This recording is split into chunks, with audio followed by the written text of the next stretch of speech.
Il était une fois un jeune homme nommé Marc. Marc vivait dans une petite ville où chaque journée se ressemblait. Il se réveillait tôt, prenait le bus, travaillait dans un bureau gris, puis rentrait chez lui le soir, fatigué. Mais malgré cette routine, Marc avait un grand rêve, voyager dans le monde entier. Il voulait voir Paris, marcher dans les rues de Tokyo, découvrir les marchés colorés de Marrakech et sentir la chaleur du Brésil. Le problème, c'est qu'il pensait toujours la même chose, ce n'est pas possible pour moi, je n'ai pas assez d'argent, pas assez de temps. Un soir d'hiver, en rentrant chez lui, Marc remarqua quelque chose d'étrange devant sa porte. Une vieille valise en cuir était posée là, comme si quelqu'un l'avait laissée spécialement pour lui. Sur la valise, il y avait une petite étiquette « Ouvre-moi quand tu es prêt à changer ta vie ». Marc hésita, son cœur battait vite. Finalement, il ouvrit la valise. À l'intérieur, il n'y avait ni vêtements, ni objets de valeur,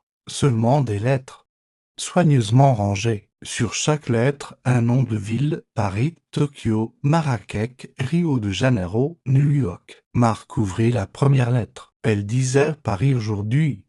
Observe le monde autour de toi et fais quelque chose de nouveau. Marc trouva cela étrange, mais il décida d'essayer. Le lendemain, il changea sa routine. Il prit un autre chemin pour aller travailler, et il parla à des personnes qu'il ne connaissait pas.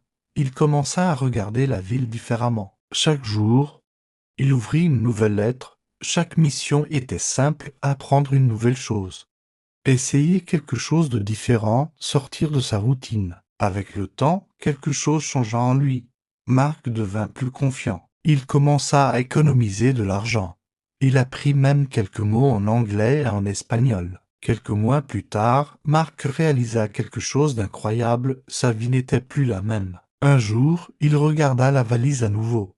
Elle était vide, mais cette fois, il sourit. Il comprit enfin la vérité, la valise n'était pas magique, c'était lui qui avait changé sa propre vie, un pas à la fois. Merci d'avoir écouté cette histoire. Si tu aimes les histoires en français, abonne-toi pour plus de vidéos. À très bientôt.